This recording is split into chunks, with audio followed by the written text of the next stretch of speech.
Hello there and a very good evening. You're watching Primetime News on TV1. For the Newsfirst team, I'm Dasni Athauda. Let's start off with a look at tonight's headlines. A general election before the presidential election. Patients face severe difficulties due to health sector strike.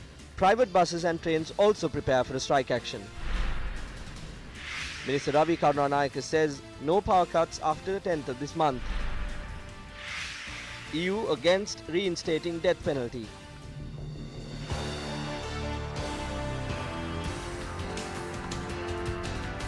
Starting things off, are we to witness a presidential election or a general election? Vasudeva Nanayakkara, joining the Ilakya program on our sister channel Sirasa TV, expressed his thoughts on this. According to him, a decision will be taken regarding this issue after determining whether the term of the president will end according to the 19th Amendment. There is a chance that the president will go before the Supreme Court and ask whether his term as president will end in January or in May according to the 19th Amendment. If the Supreme Court replies saying that the president can remain in power till May, then he can stay in power till May. Then the theory of having a presidential election in November will be abolished by the decision taken by the Supreme Court. When February comes along, the president has the right to call for a general election 6 months prior to it. If that happens, we will first witness a general election. But the provincial council polls will be further postponed by this government. The BBC World Service today said that 2 cases have been filed against former Defence Secretary Gotabaya Rajapaksa in the United States. The BBC report notes Ahimsa Wickrematunge, the daughter of late journalist Lasantha Wickrematunge, filed a civil case in a US court. It added the International Truth and Justice Project filed a civil damages case in California against former Defence Secretary Rajapaksa. The delegation of the European Union issued the following statement with regard to the reinstating of death penalty in Sri Lanka. The embassies of France, Germany, Italy, Netherlands, Romania, UK, Norway, Switzerland, Canada and Australia together has issued a statement in reply to the measures taken by the government of Sri Lanka to resume executions as part of its stepped-up anti-drug policy. It acknowledged the effort taken in combating the proliferation of drugs and points out although action should be taken to counter this illicit drug trade, the evidence presented by the government of Sri Lanka does not support the argument that the death penalty is an effective deterrent. The statement further points out that more than 2/3 of countries around the world with a variety of legal systems, traditions, cultures and religious backgrounds have either abolished the death penalty or do not practice it. The statement stresses that the death penalty is an unacceptable denial of human dignity and integrity. The statement has called on the Sri Lankan government to maintain its moratorium on the death penalty in line with its vote at the 73rd United Nations General Assembly in December 2018. President Maithripala Sirisena met with the Indian Defence Secretary Sanjay Mitra today. The President's media division said India and Sri Lanka have agreed to increase cooperation in security and defence spheres in several areas including regional security, curbing drug smuggling and human trafficking and training of members of the security forces. The President thanked the Indian government for the cooperation extended to Sri Lanka in security issues and for training provided to Sri Lankan security forces and requested to increase the number of personnel trained by India. This is an instance where the trade unions turned a blind eye on their duties while fighting for their rights. Already the general public are experiencing intermittent power cuts, and on top of that, several parts of the island are also experiencing water cuts as well. We kindly ask you to conserve water and electricity. It is not a serious issue, but our concern is the wastage. Last night, the number of units that were used reduced from the usual 2,600 to 2,700 to 2,200 units. We have to commend our consumers for this reduction. While the minister urged the general public to save electricity by switching off 2 light bulbs, and while the general public was asked to conserve water, this is what took place in Borella today.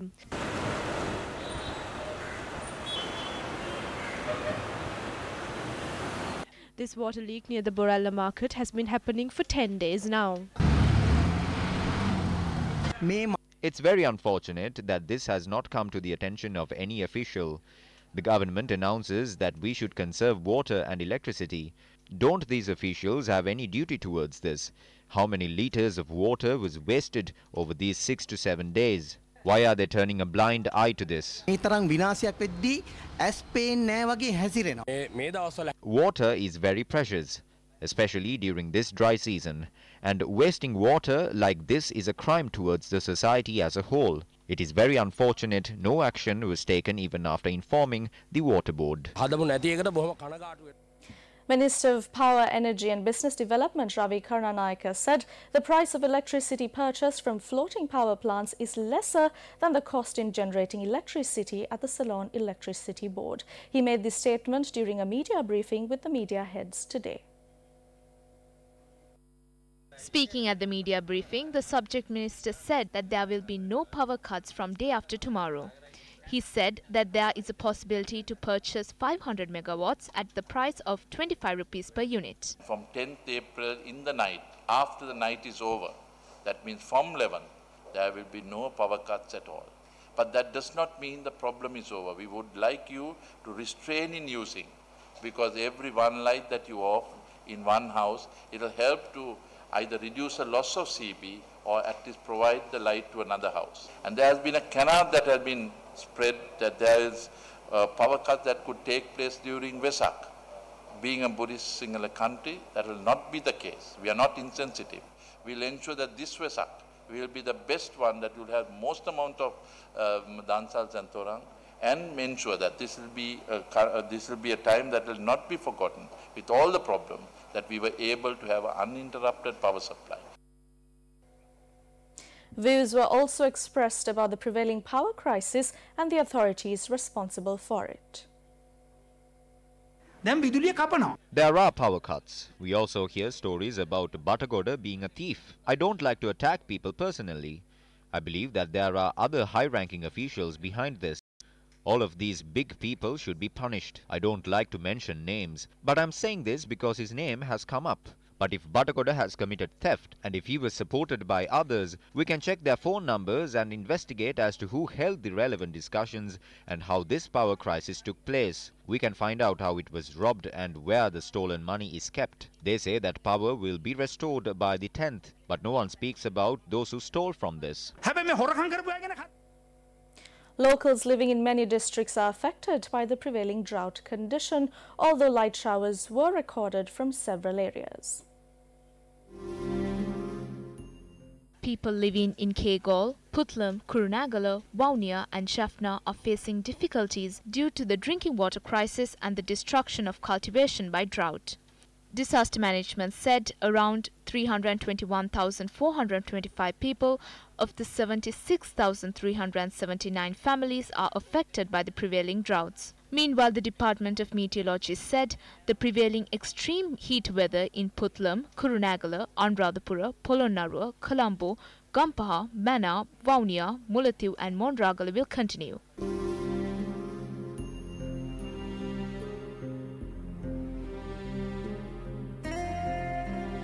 The highest temperature of 37.6 degrees Celsius was recorded from Vaunia during the past 24 hours.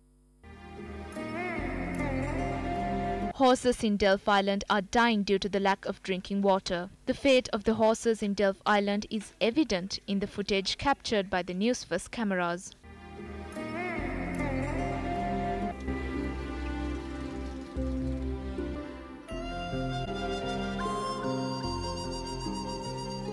However, the Met Department said showers or thunder showers will occur at several places in Sabaragamuwa, Central, Southern, Western and Uva provinces.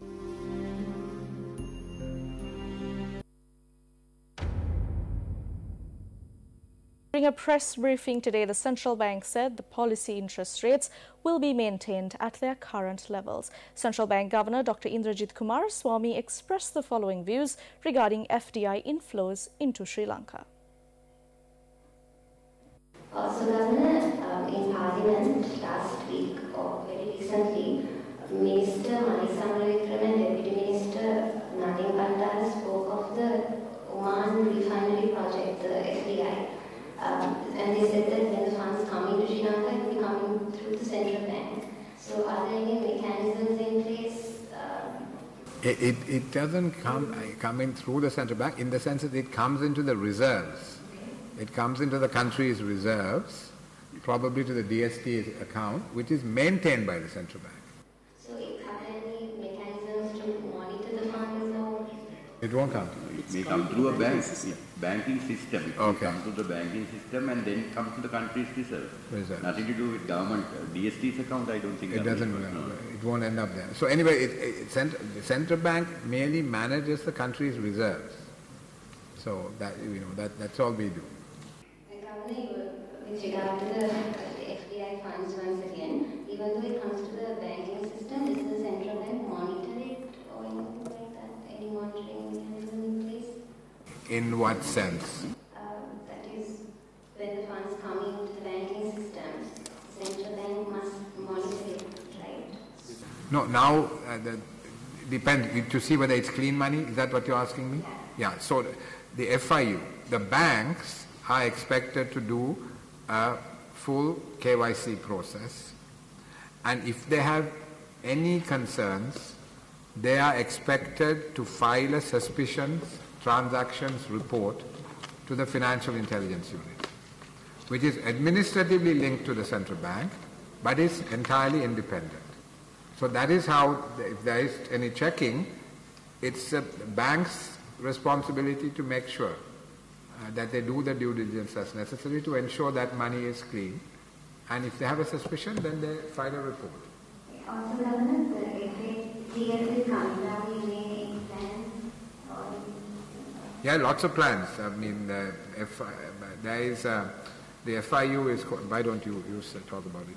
DG is in charge. There are a number of plans actually, because you may be aware that FATF put us on the grey list in November 2017, and they had given us an action plan. So I am glad to say that now we have completed all the action plan. Actually, we had completed all the actions well in advance. So therefore, now we are ready to welcome all the supervisor team in May, and they will come and see the effectiveness of our FATF process. And if everything goes well, we hope everything will go well. They would recommend to the FATF plenary in June to remove us from the grades. In spite of Central Bank Governor Dr. Indrajit Kumaraswamy's protestations and explanations that systems are in place like the KYC or the Know Your Client system, which is a process of a business verifying the identity of its clients and assessing potential risks of illegal intentions for the business relationship, a mechanism that offers protection against money laundering, the media have noted that Sri Lanka has been placed in a risk category by the Financial Action Task Force in terms of money laundering and is currently enjoying a grey list status. Clearly, the KYC regime and other mechanisms already in place did not work well for Sri Lanka, and if this system continues, Sri Lanka may find itself in the blacklist with horrendous consequences. The final meeting of the Southern Provincial Council was held today and its tenure will end tomorrow. The National Elections Commission said the powers of the Provincial Council will be vested with the Governor of the Southern Province.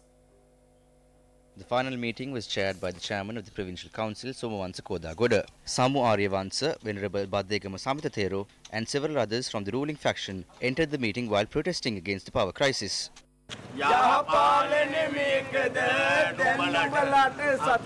10 years of several provincial councils have ended. Accordingly, 10 years of the Eastern, North Central and Sabaragama provincial councils ended in 2017. The 10 years of Northwestern and Northern Province came to an end in 2018. The tenure of the Western Provincial Council will come to an end on the 10th of this month, and the tenure of the Uva Provincial Council will end in the month of September. The general public faced numerous difficulties today as 16 trade unions of the fields of nursing, supplementary and paramedicine launched a strike action today. Meanwhile, railway and several other trade unions are preparing to launch a strike action from tomorrow onwards. 16 trade unions under nursing, supplementary and paramedicinal services launched this strike action citing 10 demands. Due to this, nursing services, medicine insurances, X-ray tests, eye and dental tests were not carried out in government hospitals. However, services in Lady Ridgeway Hospital for Children, Castle Street Hospital for Women, Dizoisa Hospital for Women and the Maharagama Apeksha Hospital were carried out as usual. This was the situation seen at various hospitals in Gaul, Mathura, Anuradhapura, Puttlam and K. Gaul. බෙහෙත් ටික නොදුන්නාම ඉතින් බොහොම අසරණ තත්යකට පත් වෙලා රෝගීන් සෑහෙන අතකට පත් වෙලා ඉන්නේ. සිංගප්පූරු වගේ කෙලින් ජනාධිපති හිටියා උගල ස්ට්‍රයික් කරනකොට ආරම්භ වෙනවා. ඒ වගේ පාලනයක් තිබ්බත් හරියයි ලංකාවට. ඕම් පඩි ගන්නවා හැබැයි ස්ට්‍රයික් කරයි කියලා නෑනේ වේතනේ ගන්න ඕනේ වෙලාවට. උණුත් එකයි මුණුත් එකයි කියන එක ඇත්ත එක අතින් බලයි යනකොට. ආණ්ඩුවේ ඇමතිවරුන්ට ප්‍රශ්න විසඳන්න බැරි නම් ඒ වැඩකුත් නෑනේ. මුදල් වලින් තමයි සියලු ජනතාව පඩි ගෙවන්නේ මහ ජනතාව අපහසුතාවයට පත් වෙන්නේ මෙහෙම වෙච්චාම මහ ජනතාව අලිගහයි කියලා හිතන පාරට එනකොට ඒ ඇහිලා බෙහෙත් ටික ගන්න නැතුව ඒකට ඉතින් මිනිස්සු බොහොම අපහසුතාවයෙන් ඉන්නේ ගහනවා අපරාධ මෙවන එන ගහනවා මේ මිනිස්සු එන ගහන මේ වැඩ වර්ධනය. It is not with pleasure that we continue this strike action, but the government, the Finance Ministry and the Salaries and Wages Commission avoid us instead of providing solutions. The fundamental request was the issue regarding promotions. This issue started through the report presented by the Salaries and Wages Commission under Mahinda Rajapaksa's government on the 1st of January in 2006. The Health Minister has issued 5 cabinet papers and 4 of them are regarding promotions. The cabinet has not made decisions about this. Therefore, we have no option than strike actions. ඒක නිසා අපිට වර්ධනය වලට යෑම හැර වෙන විකල්පයක් නැහැ. ලංකාවේ ආණ්ඩුවක් තිබ්බට සෞඛ්‍ය සේවාව පාලනය කරන්නේ සෞඛ්‍ය ඇමතිවරයා හෝ ආණ්ඩුව නෙවෙයි. එහෙනම් කවුද පාලනය කරන්නේ? අපි කෙලින්ම ඇඟිල්ල දික් කරනවා සෞඛ්‍ය අමාත්‍යාංශයේ වෛද්‍ය පරිපාලනය විසින් අනිකුත් වෛද්‍ය නොවන වෘත්තිමය සේවාවන් වල කොන්ද කෙලින් තියාගෙන ඉන්න පුළුවන් තත්ත්වයක් හදන්නේ නැහැ. Meanwhile, a number of trade unions attached to the railway sector representing station masters, guards, controllers and drivers are gearing up to launch a 48-hour strike from midnight tomorrow.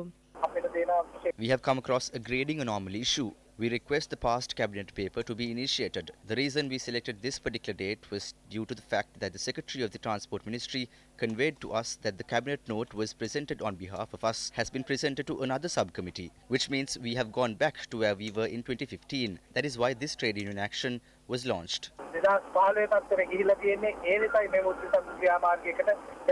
Meanwhile, chairman of the Interprovincial Private Bus Owners Association, Sarat Vijitakumara, says a formal announcement will be made on launching a strike action following a discussion that is to be held tomorrow. Graduate officers of the state and provincial public service applied for sick leave and staged a protest opposite the Ministry of Public Administration, demanding to regulate the recruitment process of the graduates, resolve salary anomalies and promotions.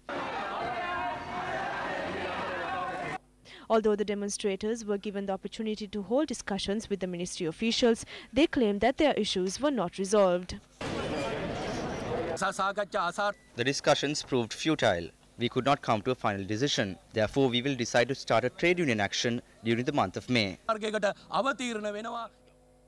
The new railway line between Mathura and Beliatha was vested with the public today. The maiden run on the track commenced at the auspicious time of 9:04 this morning. Minister of Finance Mangala Samaraweera, State Minister of Transport Ashok Abe Singha, Governor of the Southern Province Kirti Tennakon and others attended the event. The event also saw the participation of Chamal Rajapaksa, Nimal Siripala de Silva, Mahinda Amaraweera and other opposition parliamentarians.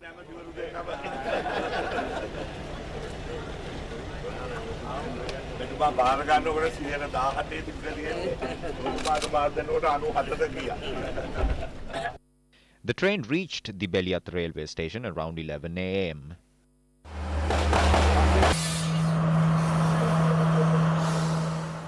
A group held a protest at the Beliatha railway station.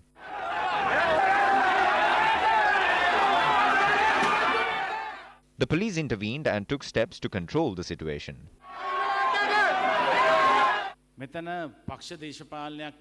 We have joined hands for the development devoid of party politics. I spoke to the President and the Prime Minister. Both of them said that they will take steps to construct the Beliatha Hambantota stretch and the Hambantota Kataragama stretch soon.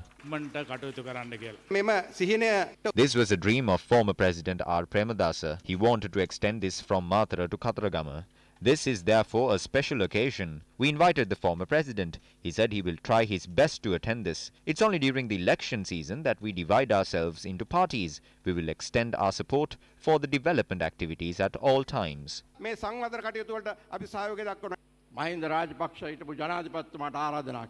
President Mahinda Rajapaksa was invited to this event. Since he had several other pre-arranged commitments, he could not attend.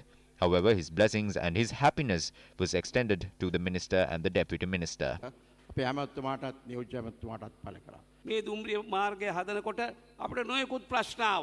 We had several problems when we were constructing this train track. The iron bars that were fixed for the bridge collapsed. The work was delayed as a result. The people also must protect this infrastructure. We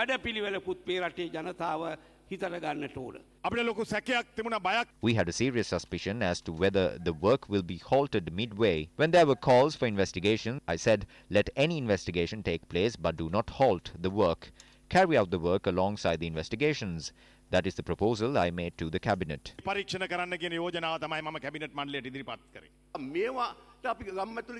It is not correct for the politicians to be fighting inside the villages. The politicians of the ruling party and the opposition fight in parliament, and we shake hands and be happy at the canteen. Why are we fighting in the villages? 5 Chinese couples held their wedding celebrations at the venue as well. Leader of the opposition expressed the following views regarding the new railway track. On the 5th of December 1945, D.A. Rajapaksa had proposed that the Mathura railway track should be extended until Tissamaharama. In 1975, I proposed that this rail track at least be extended until Tangol. Following my proposal, former Finance Minister Ratnayaka allocates 10 rupees for this purpose. I remember how the former Deputy Speaker Gamini Fonseca, together with then Minister Mendes, initiated this project. However, the overall issue was money. After we came to power, we found the money by requesting for funds from the Chinese government. I was invited, and I thank Minister Arjuna Ranatunga for inviting me as well. However, I had already planned to visit Polonnaruwa. The opposition leader expressed these views following religious observances at the Somavatiya Rajamahaviharya in Polonnaruwa. You won the war and brought glory to our country. Together with the President, you must go forward. You have joined the President, and therefore I wish that you all will work towards saving our country from the prevailing crisis and bring blessing to Sri Lanka. May all these wishes come true. Journalists questioned Professor G.L. Peiris regarding the progress of the meetings held to unite the Sri Lanka Freedom Party and the Sri Lanka Podujana Peramuna. The third round of talks will be held on the 10th. We will not stop the discussions, but it is clear to all that there is a serious problem. We had the hope that something major would be achieved when the budget was presented on Friday. We are now feeling hopeless as a result of the action of the SLFP parliamentary group. We lost the faith. The 183rd and 184th villagers under the Samata Sevanarada Yali Pibidemu Udagamana program was vested with the public in Tissamaharama today under the patronage of Minister of Housing, Construction and Cultural Affairs, Sajit Premadasa.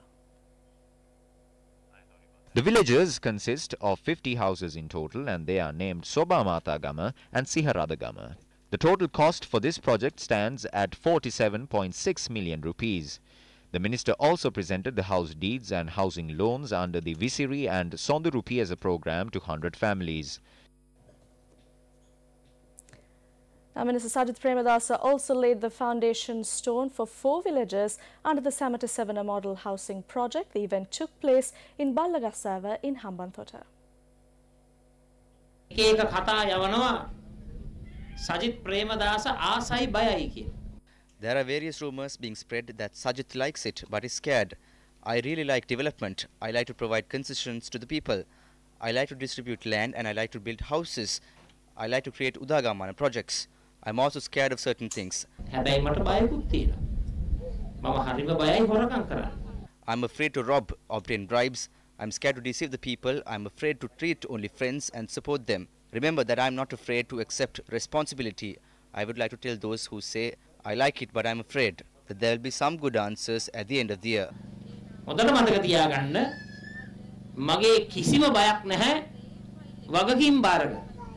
ඔය ආසයි බයයි කියන කණ්ඩායම් වලට මේ අවුරුද්ද අවසන් වෙනකොට හොඳම හොඳ උත්තර ටිකක් ලැබෙනවායි කියන එක මම මේ අවස්ථාවේ ඉතාමත්ම සතුටින් මේ අවස්ථාවේ ප්‍රකාශ කරන්නට කැමතියි.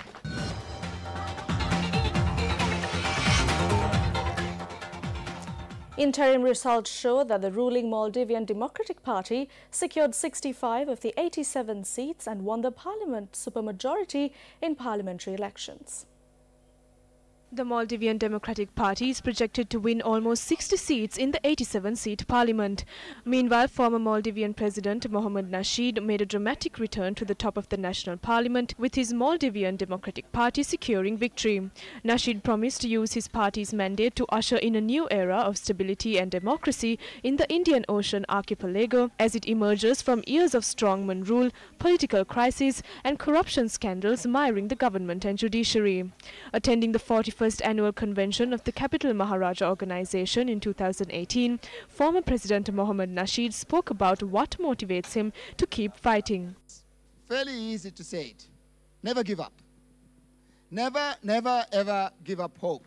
And you can win it. You can always fight against the odds and you can win it.